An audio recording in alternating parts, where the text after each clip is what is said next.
नमस्कार साथियों, स्वागत है आप सभी का अंकित इंस्पायर्स इंडिया पर। मैं हूं अंकित अवस्थी। आप हैं मेरे साथ में एक ऐसी खबर की चर्चा करने के लिए जिसे सुनने के बाद आपके दिमाग में क्यूरोसिटी बढ़ने लगेगी और विकास होगा दिमाग के इस स्तर का कि यदि हमारे पास ऐसी फोर्स भी हो जो फिल्मों में दिखाई जाती हो, स्पेस वॉर्स की बात करती हो, स्पेस फोर्स हमारे पास हो, तो आज के सेशन में हम स्पेस फोर्स की बातों को करेंगे, साथ में बताएंगे कि उसकी आवश्यकता क्या है और क्या यह होने जा रहा है। सारी बातें आज के सेशन में, और कहां से इसका ओरिजिन हुआ बातें करते हैं। देखिए, फिलहाल के लिए जहां तक आप सभी को मालूम है कि भारत की सेना की 3 प्रमुख कोर हैं, जिसमें इंडियन आर्मी, भारत की नौसेना और भारत की वायुसेना। 3 प्रमुख सेनाएं हैं भारत के पास: Indian army, Indian navy, Indian air force. Bharat की तीनों सेनाओं में इंडियन एयरफोर्स दुनिया की चौथी सबसे बड़ी एयरफोर्स मानी जाती है।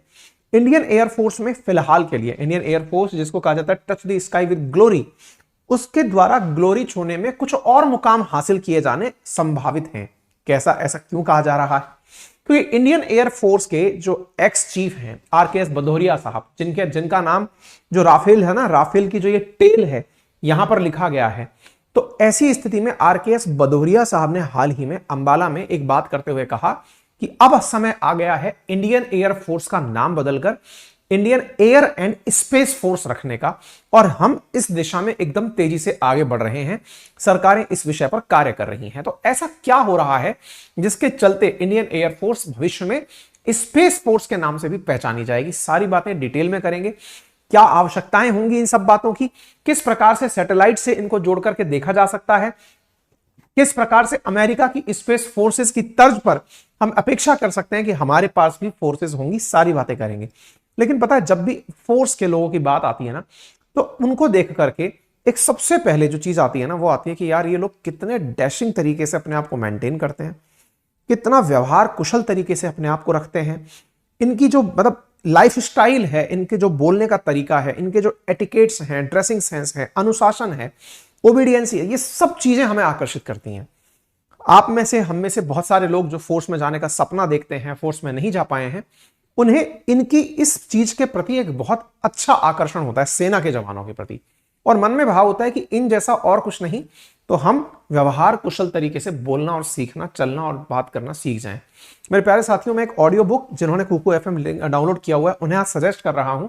मैं हर दिन कोई ना कोई ऑडियो बुक सजेस्ट करता हूं मैं मैक्सिमम टाइम पे, ताकि आप उसे सुन सकें। इनमें से मैं एक आपको ऑडियो बुक सजेस्ट कर रहा हूं, शायद वो आपके पर्सनैलिटी में बहुत ज्यादा इंप्रूवमेंट लाए। How to win friends and influence people. लोगों को कैसे आप जीतें और उन्हें अपनी तरफ आकर्षित करें, इसके लिए एक सेल्फ हेल्प ग्रुप के अंदर बहुत जबरदस्त किताब है, हिंदी में है, कुकू एफएम पर। जिन्होंने डाउनलोड कर रखा है वो इसे आज जरूर सुनिएगा, सोने से पहले कंप्लीट सुन के अपने अंदर बैठाइएगा कि क्या प्लानिंग आपको करनी है। और जिनके पास नहीं है उनके लिए लिंक कमेंट बॉक्स में पिन कर दिया। उन्हें मैं बता दूं कि कुकू एफएम एक ऐसा ऑडियो बुक प्लेटफॉर्म है, एक एप्लीकेशन है, जहां 15 लाख से ज्यादा एक्टिव यूजर्स हैं, 10,000 से ज्यादा ऑडियो बुक्स जहां उपलब्ध हैं, डिफरेंट भाषाओं में उपलब्ध हैं। बुक्स जो हैं वो सुनने के लिए उपलब्ध हैं, बेहतरीन रेडियो जॉकीज की आवाज में। आप उन बुक्स को सुन सकते हैं, प्रॉपर उनसे नोट्स बना सकते हैं, स्लीप मोड यूज कर सकते हैं, टाइमर लगा के यूज कर सकते हैं, ड्राइविंग मोड फीचर यूज कर सकते हैं। आप बेहतरीन तरीके से इन बुक्स का उपयोग कर सकते हैं, ठीक है ना? तो आज ही जाइए, जिन्होंने डाउनलोड कर रखा है वो तो उस ऑडियो बुक को सुने, और जिन्होंने पहली बार करना है वो लिंक कमेंट बॉक्स में दिया है, वहां से जाके डाउनलोड कर लो। और ये आपको पहले मंथ के लिए 99 रुपीज में मिलता है। अगर आप मेरा कूपन कोड यूज करते हैं अंकित 50, तो 49 रुपीज में आपको ऑडियो बुक मिल जाती है। आप सुनते हैं आगे की बात। साथियों, माना जाता है कि भारत की सुरक्षा के हिसाब से, जैसे भारत ना एक बढ़ती हुई अर्थव्यवस्था है, हम सब जानते हैं, दुनिया की टॉप उभरती हुई अर्थव्यवस्थाओं में भारत का स्पेस सेक्टर भी बहुत तेजी से आगे बढ़ रहा है। और ऐसी स्थिति में बहुत ज्यादा आवश्यकता है हमारा स्पेस सुरक्षित रहे। ऐसा हम क्यों बोलते हैं? दुनिया के कुछ प्रमुख देश जैसे चीन है, यूनाइटेड स्टेट्स है, Colombia, France, Iran, North Korea, South America, Russia, इन सबके पास में अपनी कोई ना कोई स्पेस से रिलेटेड कोई ना कोई फोर्सेस हैं। ऐसा क्यों? देखिए, आज स्पेस का उपयोग कम्युनिकेशन और नेविगेशन में बहुत ज्यादा हो रहा है। ऐसी स्थिति में यदि कोई कम्युनिकेशन सैटेलाइट या कोई नेविगेशन सैटेलाइट आपके दुश्मन के द्वारा डिस्ट्रॉय कर दी जाए, तो आप विचार नहीं कर सकते कि कितना बुरा नुकसान होगा। एक बार के लिए आप ऐसे समझ लीजिए, केवल इतने से अर्थ से आप संभवतया इस बात को समझ पाए। आज जितने भी गूगल मैप्स चल रहे हैं या जितने भी जोमेटो वाले, ओला वाले, स्विगी वाले या फिर उबर वाले जो भी गाड़ी लेके घूम रहे हैं गली मोहल्लों में, इनके पीछे का सबसे बड़ा कारण है एक नेविगेशन सैटेलाइट जैसे जीपीएस, ग्लोबल पोजिशनिंग सिस्टम, जो कि अमेरिका का है। आप विचार कीजिए कि एक बार जीपीएस की एक सैटेलाइट बर्बाद कर दी जाए जो इंडिया को कवर कर रही है, या 2-4 सैटेलाइट जो इंडिया को कवर कर रही हैं, उन पर गोली चला दी जाए, उनको नष्ट कर दिया जाए, सोचिए कितना जबरदस्त तरीके से पूरा त्राहिमाम मच जाएगा। ऐसे ही आज आप देखते हैं हवाई जहाज जब हवा में उड़ रहा होता है तो उसे कोई रास्ते का एहसास ऐसे नहीं होता है कि वहां सड़कें बनी हुई हैं हवा में, वहां सैटेलाइट्स के थ्रू एरिया डिफाइन किए हुए हैं कि इन कोऑर्डिनेट्स के बीच में आपको उड़ते हुए चलना है। आप विचार कीजिए, सैटेलाइट से कम्युनिकेशन अगर मिस हो जाए तो हवाई जहाज को यही नहीं पता चलेगा कि उसे कौन से एयरपोर्ट पर उतरना था। ये थोड़ी हवा में से झांक कर नीचे कोई एयरपोर्ट ढूंढा जाता है कि कहां है एयरपोर्ट, ऐसा नहीं होता है। कोऑर्डिनेट्स हैं, कोऑर्डिनेट्स को सैटेलाइट्स के थ्रू आप तक पहुंचाया जा रहा होता है। विचार कीजिए कि सैटेलाइट मिस ना जाने कितनी ही फ्लाइट्स हवा में मिस हो जाएंगी। केवल ये तो मैंने नेविगेशन पर्पस बताया है आपको, यानी कि आवागमन में इसका उपयोग। यानी दुनिया जितना तेजी से सुविधाओं की तरफ आगे बढ़ रही है, नेविगेशन का जितना यूज कर रही है, सोचिए कोई एक सैटेलाइट खत्म, पूरा सिस्टम कोलैप्स कर जाएगा। अब आप पूछेंगे कि इसको खत्म करने के लिए कोई क्या कर सकता है। देखो, ऐसी ऐसी लेजर बीम्स बन चुकी हैं कि आप केवल यहां बैठिए और अंतरिक्ष में कितना भी दूरी ऊंचाई पर आप टारगेट कर लीजिए, लेजर बीम बनानी है, आप सैटेलाइट को लेजर से मार सकते हैं।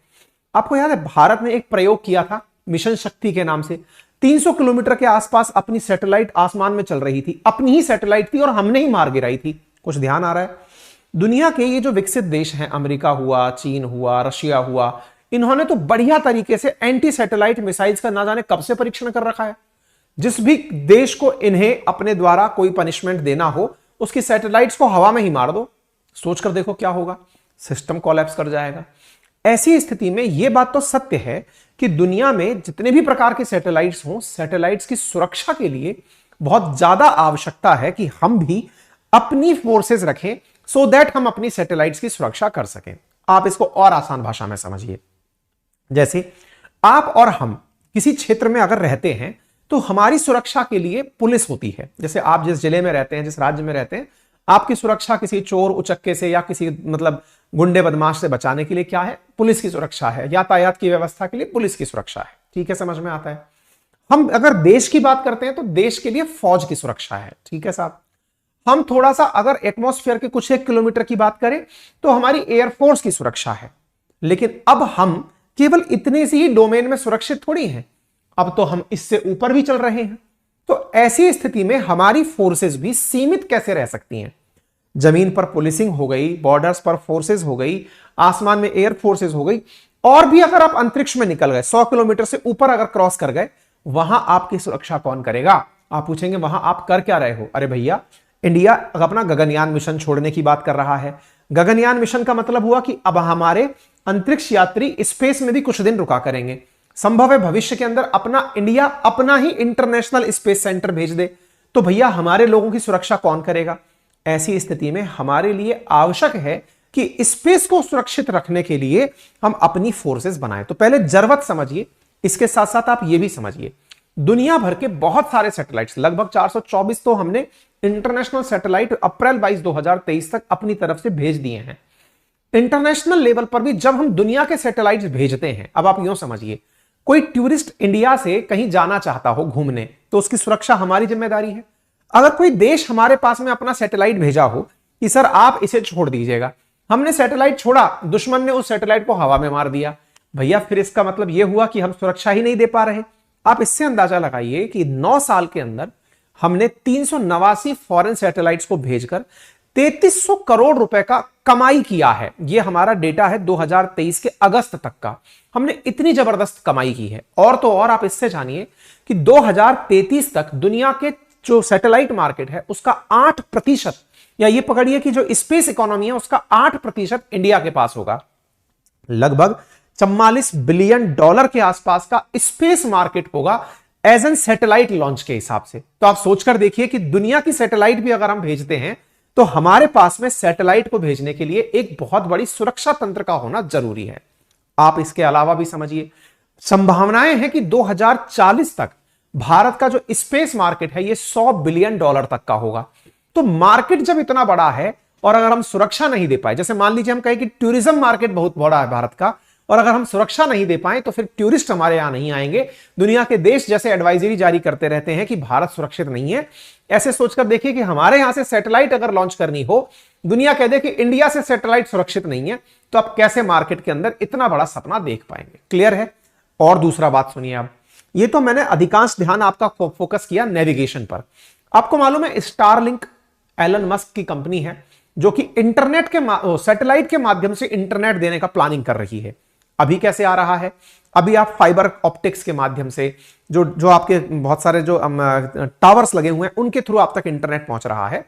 फ्यूचर में इंटरनेट, फ्यूचर से मतलब मुश्किल से 2 महीने बाद, 2 महीने बाद इंटरनेट का एक और ऑप्शन आपके पास आने वाला है। और वो क्या है? आपको एक, जैसे डीटीएच अपने घर पर नहीं लगा होता, direct to home service, Tata Sky वगैरह लगे होते हैं, एयरटेल टीवी लगे होते हैं, कुछ इस तरह का स्टारलिंक प्रोजेक्ट आ रहा है।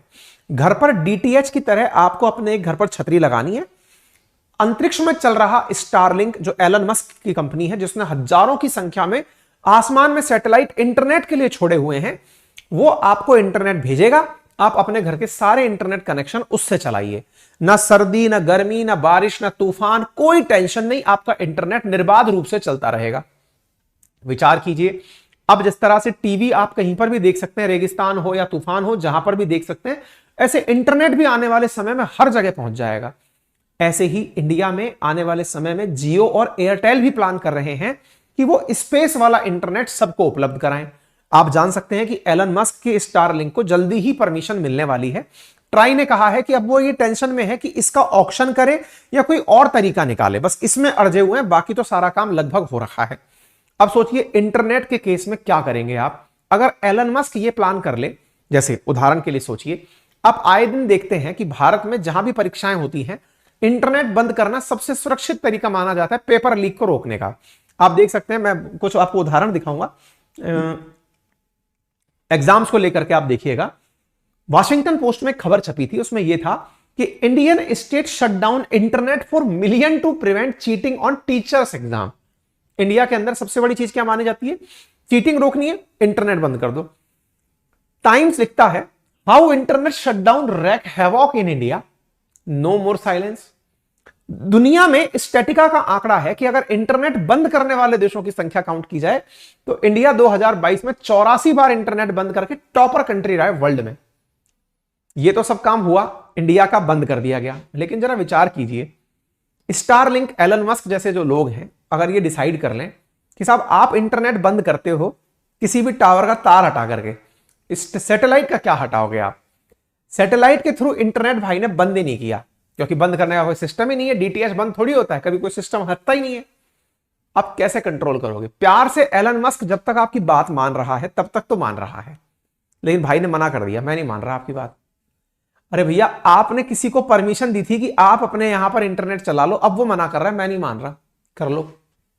भाई साहब, जब बाप की बात नहीं मान रहा तो पुलिस होनी चाहिए कि नहीं होनी चाहिए? जैसे आपने किसी को कहा कि बेटा सुनो, इंटरनेट मत चलाना, तुम ऑन मत करना, वो नहीं करूंगा मैं तो ऑन, तो पुलिस जाएगी, धमकाएगी कि नहीं उसको? लेकिन अगर कोई सैटेलाइट चला रहा है अंतरिक्ष में बैठ करके और आपके ऊपर इंटरनेट डाल रहा है और आप कह रहे हैं कि भाई साहब बंद करिए, वो कह रहा है मैं नहीं कर रहा, फिर क्या करोगे? पुलिस होनी चाहिए कि नहीं होनी चाहिए? अब पुलिस तो बेचारी क्या है, कहीं चोरी हो जाए वहां नहीं पहुंच पाती, तो अंतरिक्ष में कैसे पहुंचेगी? अंतरिक्ष में पहुंचने के लिए एयरफोर्स को कारगर बनाया जा रहा है कि अगर नहीं मान रहा है तो उड़ा दो उसको बीच में से ही। तो ऐसी स्थिति में जहां जहां विकास है वहां वहां पर आपको सुरक्षा के लिए स्थायी तरीके खोजने होंगे, और उन स्थायी तरीकों में से आपको समझ में आना चाहिए फोर्स का महत्व क्या है और किस प्रकार की फोर्स की जरूरत है। यानी कि अगर हम स्पेस का यूज करने में आगे बढ़ना चाहते हैं तो स्पेस फोर्स होना तो मैंडेटरी है। यानी कि जैसे कहते हैं ना कि साइंस ने अगर कुछ अच्छी खोज की है तो उसकी वजह से कुछ चुनौतियां भी क्रिएट हुई हैं, तो उन चुनौतियों में से ये एक चुनौती है। चलिए कोई बात नहीं। अभी रिसेंट डेज में आपने कुछ खबरें देखी होंगी, हमने अपनी पाठशाला पर अभी 4 दिन पहले एक सेशन किया था जिसमें बताया था कि मणिपुर में एक उड़न तस्तरी यूएफओ देखा गया था। राफेल तक तो दौड़ाया गया था उसके पीछे। अब राफेल दौड़ाया था, उड़न तस्तरी तब तक गायब हो गई थी। हमने कहा हो सकता है चाइना का कोई बलून हो या यूएफओ हो। शिलोंग एयरपोर्ट के ऊपर तैरता हुआ पाया गया था। ऐसे ही अमेरिका वाले ये मतलब वहां के कुछ लोगों का मानना है कि उनके पास तो यूएफओ और एलियंस के शव वगैरह सब हैं।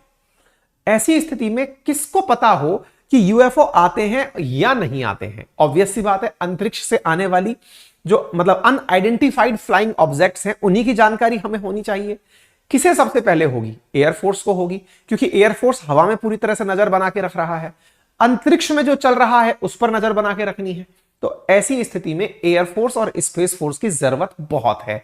तो अब जरूरत आपको समझ में आ गई है, तो यह क्लियर होना चाहिए कि आने वाले समय में सरकारें स्पेस फोर्स को लेकर और संजीदा होंगी। तो एक बार के लिए यह समझ लीजिए कि स्पेस फोर्स ऐसे ट्रेन्ड पर्सनल्स हैं जिन्हें बहुत अच्छे से सैटेलाइट ऑपरेट करना आता हो, प्रॉपर मैनेज करना आता हो और किसी भी प्रकार के एक्शन को लेना आता हो। यही कारण है कि हमारे एक्स एयर चीफ ने कहा है कि हम इंडियन एयरफोर्स का नाम भविष्य में बदलकर एयर और स्पेस फोर्स रखने वाले हैं या रख सकते हैं। आरकेएस भदौरिया जी का यह स्टेटमेंट कहां आया?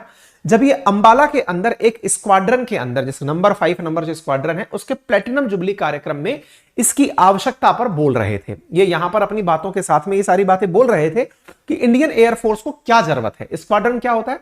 स्क्वाड्रन एक प्रकार से समझिए कि एक प्रकार के हवाई जहाजों का एक संगठन है। भारत के पास में अभी तक 33 स्क्वाड्रन है, 42 का हमारे पास स्पेस है, हम बनाना चाहते हैं। अच्छा, इसके साथ साथ इंडियन एयरफोर्स जो है डिपार्टमेंट ऑफ स्पेस के साथ मिलकर के अपना एक स्पेस डॉक्ट्रिन भी तैयार कर चुकी है कि हमें स्पेस में किस प्रकार से कार्य करना है, स्पेस में मिलिट्री पावर को कैसे बढ़ावा देना है, और सबसे इंपॉर्टेंट बात, हमें स्पेस के लिए अपने जवानों को स्पेशल ट्रेनिंग भी देनी होगी। और इसके लिए हैदराबाद में space war training command centre भी बन रहा है। एक और बात मैं आपको बताता हूं, स्पेस के लिए यह कहा गया है, जैसे होता है ना समुद्र हुआ, अंतरिक्ष हुआ, इनके अंदर सीमाओं को लेकर के दुनिया के देशों ने रेस्ट्रिक्शंस हटा रखे हैं। ऐसा नहीं है कि इंडिया के ऊपर का स्पेस इंडिया का है, नहीं। 100 किलोमीटर कैरेमल लाइन के ऊपर दुनिया के पूरे स्पेस को दुनिया के हर देश के लिए खुला माना गया है कि सबका है। ऐसे ही पानी के एक्सक्लूसिव इकोनॉमिक जोन से आगे का जो पानी है उसे दुनिया के सब देशों का पानी माना गया है। अब लेकिन अंतरिक्ष में हमारे अपने ऊपर के सैटेलाइट्स को हमें सुरक्षित रखना है, तो अंतरराष्ट्रीय गाइडलाइंस भी माननी है और हमें उस पर कब्जा भी नहीं होने देना है। इसके लिए प्रॉपर तरीके की फोर्स तैयार की जाएगी जो इंटरनेशनल स्पेस लॉ को अच्छे से समझे और प्रोफेशनली अपने क्षेत्रों की सुरक्षा करे, यानी नियमों को ध्यान में रखते हुए उसका संचार कर सके। बकायदा इंडियन एयरफोर्स अपनी सैटेलाइट फ्लीट में 31 उपग्रह छोड़ेगी। यानी एक प्रकार से यह समझिए जैसे पुलिस रास्ते में अपने नाके लगाती है कि यहां पर खड़े हो जाओ भाई, कोई निकलेगा तो रोक लेंगे, ऐसे ही हम अपनी सैटेलाइट्स की एक फ्लीट बनाएंगे। सैटेलाइट की 31 सैटेलाइट्स हम छोड़ेंगे जो कि एयरफोर्स को मदद करेंगे नेविगेशन में, प्रिडिक्शन में, रियल टाइम सर्विलांस में, कम्युनिकेशन में, कि हाँ भाई ये काम इस तरह से करो, यहां पे टेंशन हो सकती है, ये हो सकती है, एयरफोर्स के लिए छोड़े जाएंगे। तो ये अपने आप में एक बहुत बड़ी बात है। इंटरेस्टिंगली तीनों सेनाएं मिलकर के अपना यह कमांड विकसित करेंगी। इस बात के लिए डिफेंस मिनिस्ट्री को प्रस्ताव भेजा जा चुका है। क्यों है ये सब बातें? क्योंकि भविष्य में जितने भी विकसित राष्ट्र हैं वो जमीन पर लड़ने से ज्यादा, जैसे आजकल आप साइबर अटैक्स सुनते हैं, ऐसे भविष्य के जो अटैक होंगे वो धरती पर ना होकर अंतरिक्ष में लड़े जाएंगे। इसलिए कई फिल्में हैं, स्पेस वॉर के नाम से भी कई फिल्में सुनी होंगी आपने, मतलब फिल्म के काफी सारे सीन देखे होंगे आपने। तो स्पेस को लेकर के युद्ध की संभावनाओं से इनकार नहीं किया जा सकता। ठीक है, जानकारी पसंद आई हो तो जरूर अपने साथियों के साथ साझा करें। चैनल पर नए हैं तो सब्सक्राइब करना बिल्कुल ना भूलें। राइट हैंड कॉर्नर में सब्सक्राइब का ऑप्शन दिया हुआ है, अगर आप उसे क्लिक कर देंगे तो भविष्य में ऐसी सूचनाएं आप तक पहुंचाने में हमें मदद मिलेगी। फ्री ऑफ कॉस्ट यह प्रक्रिया है। जिन्हें कुकू एफएम डाउनलोड करना है उनके लिए लिंक कमेंट बॉक्स और डिस्क्रिप्शन में दिया हुआ है। पहले महीने का सब्सक्रिप्शन 99 रुपीज में है, आप 49 रुपीज में मेरा कूपन कोड अंकित 50 यूज करके उसे प्राप्त कर सकते हैं। आपका समय शुभ हो, धन्यवाद।